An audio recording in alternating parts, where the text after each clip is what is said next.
2024-2025 অর্থবছরের সামাজিক সুরক্ষার কর্মসূচির আওতায় সুখবর দিয়েছে নতুন বাজেট। এই খাতের জন্য প্রায় 10,000 কোটি টাকা বাড়ানোর প্রস্তাব করা হয়েছে। বৃহস্পতিবার অর্থমন্ত্রী আবুল হাসান মাহমুদ আলী জাতীয় সংসদে নতুন বাজেট তুলে ধরে জানান, ভাতার আওতায় আসবেন আরও 2 লাখ বয়স্ক নারী পুরুষ। এছাড়া বিধবা, দুস্থ এবং প্রতিবন্ধী উপকারভোগীর সংখ্যাও বাড়ানো হয়েছে। নগদে 500 টাকা বা তার বেশি পেমেন্টে পেতে পারেন ঢাকায় জমিসহ 20 কোটি টাকার পুরস্কার।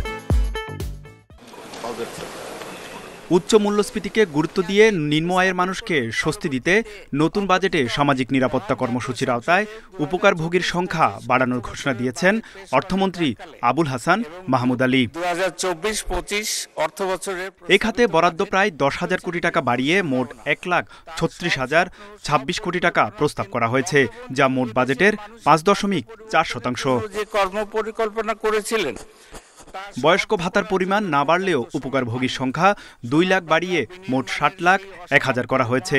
এ খাতে বরাদ্দ 8,351 কোটি টাকা। এছাড়া আরও 2 লাখ দুস্থ ও বিধবাকে ভাতার আওতায় আনা হচ্ছে। এতে এই সংখ্যা বেড়ে দাঁড়াচ্ছে 27,75,000। মূল্যস্ফীতির চাপ হতে নিম্ন আয়ের মানুষের সুরক্ষা প্রদান কার্যক্রমের পরিধি বাড়ানো হবে।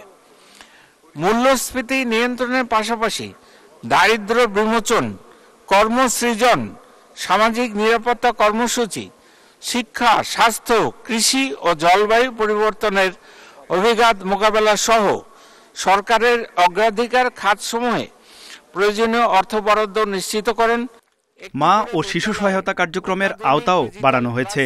উপকারভোগীর সংখ্যা 15,04,800 থেকে বাড়িয়ে করা হয়েছে 16,55,280 জন। গ্রামীণ জনগণকে ভাতা দেয়া হবে 29 লাখ প্রতিবন্ধীকে। এতে ভাতা পাওয়া প্রতিবন্ধীর সংখ্যা বেড়ে দাঁড়াবে 32,34,000। এছাড়া প্রতিবন্ধী শিক্ষার্থীদের জন্য উচ্চ মাধ্যমিক স্তরে উপবৃত্তির হার 950 টাকা থেকে বাড়িয়ে 1,050 টাকা করা হয়েছে। 351 সামাজিক নিরাপত্তার আওতায় সর্বমোট 115টি সামাজিক সুরক্ষা কার্যক্রমের 34টি ক্যাশ ভিত্তিক। এর মধ্যে 19টির অর্থ ইলেকট্রনিক উপায়ে সরাসরি ব্যাংক ও মোবাইল হিসাবে পাঠানো হচ্ছে। অর্থবছরের বাজেট সংসদে উপস্থাপিত হলো। তৌহিদ রানা, ইন্ডিপেন্ডেন্ট নিউজ, ঢাকা।